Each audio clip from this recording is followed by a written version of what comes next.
Hello friends, आज हम करेंगे जीके के महत्वपूर्ण प्रश्नों को हल। क्वेश्चन नंबर 1 यहाँ पर है, मौर्य वंश का कौन सा राजा चंद्रगुप्त मौर्य का उत्तराधिकारी बना था। मौर्य वंश का कौन सा राजा चंद्रगुप्त मौर्य का उत्तराधिकारी बना था। यहाँ पर सही आंसर होगा ऑप्शन 2 बिंदुसार। मौर्य वंश का बिंदुसार राजा चंद्रगुप्त मौर्य का उत्तराधिकारी बना था। अब हम बढ़ते हैं अगले प्रश्न की ओर। अगला प्रश्न है यहाँ पर क्वेश्चन नंबर 2। प्रश्न में ऐसा पूछा गया है कि निम्नलिखित में से कौन सा राष्ट्रीय पर्व नहीं है। निम्नलिखित में से कौन सा राष्ट्रीय पर्व नहीं है। तो यहाँ पर सही आंसर होगा ऑप्शन 1 दिवाली। दिवाली राष्ट्रीय पर्व नहीं है। बाकी ऑप्शन में आप देख सकते हो गणतंत्र दिवस, स्वतंत्रता दिवस, गांधी जयंती, ये तीनों ही राष्ट्रीय पर्व है। लेकिन ऑप्शन 1 में लिखा हुआ दिवाली, दिवाली राष्ट्रीय पर्व नहीं है।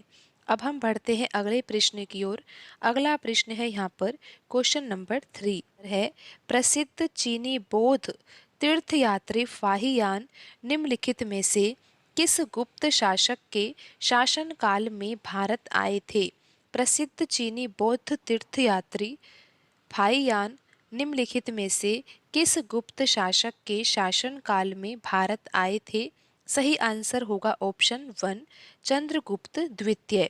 चंद्रगुप्त द्वितीय शासक के शासनकाल में भारत में कौन आया था। प्रसिद्ध चीनी बौद्ध तीर्थयात्री फाहियान। अब हम बढ़ते हैं अगले प्रश्न की ओर। अगला प्रश्न है यहाँ पर क्वेश्चन नंबर 4।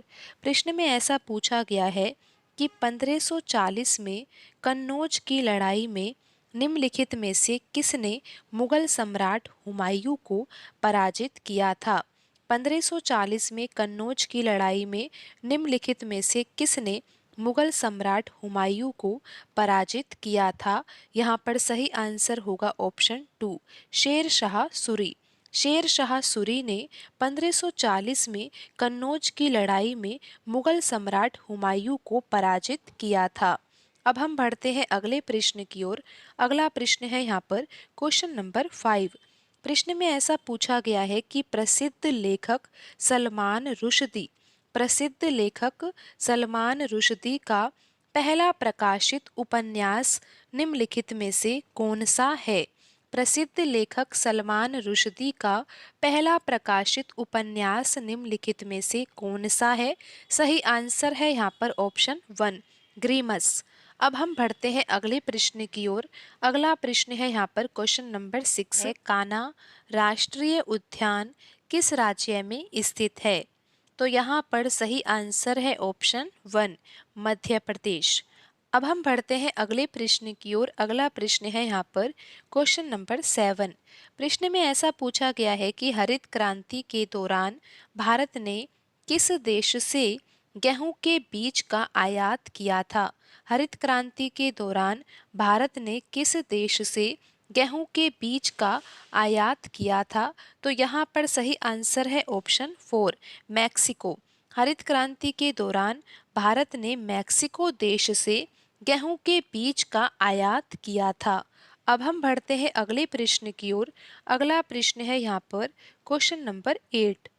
दिसंबर 1885 में बम्बई में भारतीय राष्ट्रीय कांग्रेस के पहले अधिवेशन के लिए देश भर से कितने प्रतिनिधि एकत्रित हुए थे। दिसंबर 1885 में बम्बई में भारतीय राष्ट्रीय कांग्रेस के पहले अधिवेशन के लिए देश भर से कितने प्रतिनिधि एकत्रित हुए थे। सही आंसर है ऑप्शन 2 72 प्रतिनिधि एकत्रित हुए थे।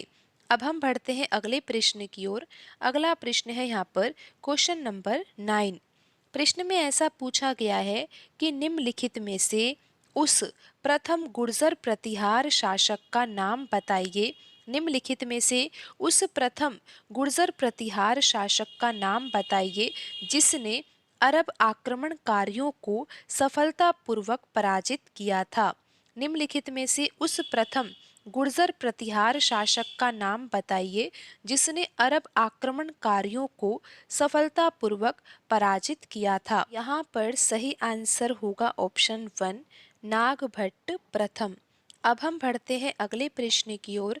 अगला प्रश्न है यहाँ पर क्वेश्चन नंबर 10।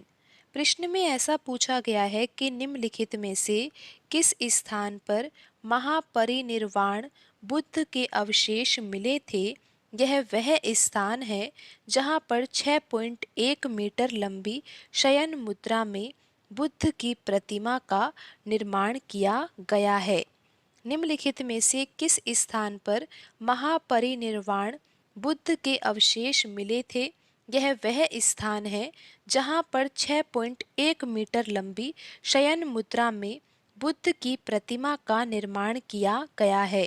तो यहाँ पर सही आंसर है ऑप्शन 2 कुशीनगर। तो आज की वीडियो में इतना ही। मिलते हैं अगली वीडियो में। धन्यवाद।